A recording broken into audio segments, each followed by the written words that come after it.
Hi YouTube. Today 10 of my favorite website or 10 website that you should be aware of. And the first one is 10 Minute Mail. So 10minutemail.com, it creates an email for you that you don't need a password. If you receive an email, you just have to click and you can read it right away. If you let the timer go or after 10 minutes, it's destroyed and the subsequent emails, spam, or other things will just go into the garbage bin. If you want to uh, keep that temporary email alive, you just have to get 10 more minutes. It will reset the counter. So this is very useful if you need to register to a website to get a specific information, but you don't want to continue receiving spam after that. This can be useful for logging into some of the Wi-Fi in airport. They request an email and you need to click for getting the email for a longer time. So this can help you bypass those issues. The second website is TenEyes. So it's a image reverse lookup. So you want to know the origin of a picture so you can see when this picture was uploaded to the internet if it was found, also the size, and that can be very useful if you like those kind of reverse search. Google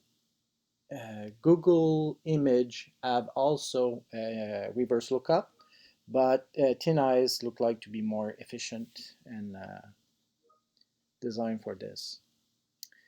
TinyUrl, it's a website that will transform your long website into a very short one that is easy to remember, to forward, to text, than a long string of character that you will not remember.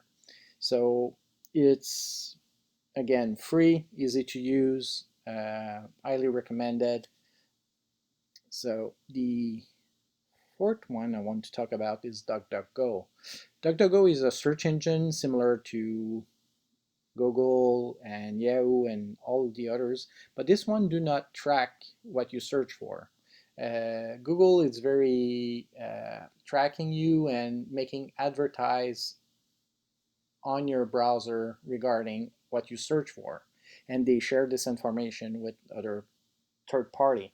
So example, you make a search on Google for a house, but you will strangely see advertising on Facebook and other media like Instagram for house on sale. So if you use DuckDuckGo, you will not have that issue. Skyscanner, it's a website that will search on multiple other websites for the best price for your flights. It's one one of the tool I use when I travel, so I truly recommend to take a look. It's free, so very easy. Next one is alternative 2.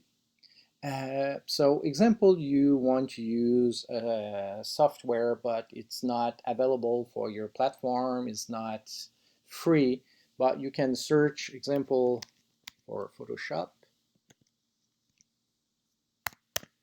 It will give you other alternative for this type of software. So example, me, I truly love GIMP. I love they have many options. So if you want an example for Excel,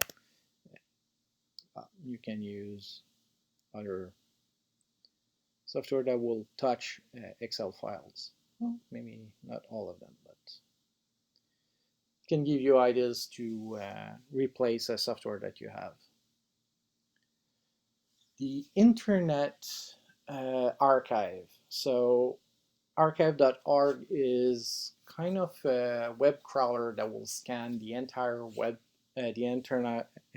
Sorry, the Internet Archive. It's a spider that will scan and copy all the web, all the visible web, most of the pages.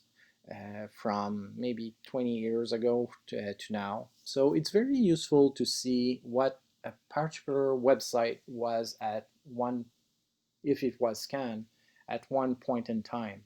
It's also good to see, example, the price of something in some location, or it can be very useful to verify uh, the authenticity of something on the website.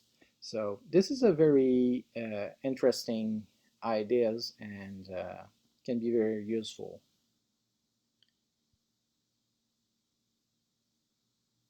So BugMeNot, it's another website that is very fun to know. So example, you want to connect to a website and you don't want to create an account just to get an information. You check if they have one ready to share.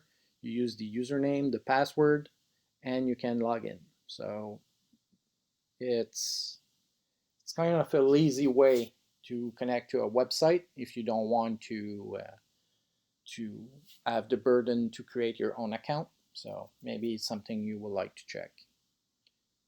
WeTransfer is another great website to know. If you want to share files, this can go up to 2 gigabytes.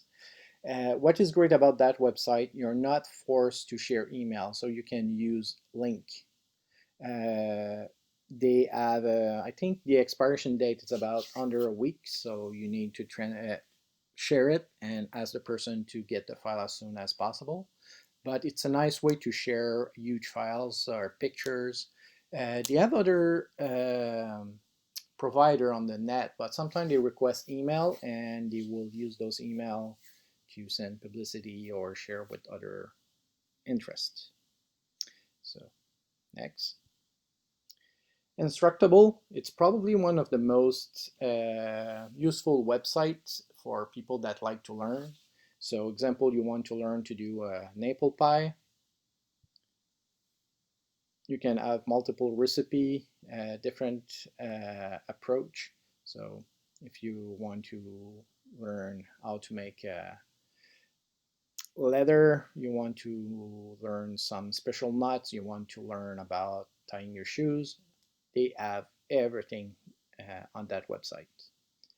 I wish you have enjoyed this introduction to multiple websites. Those are my 10 favorite. Have a good day, guys.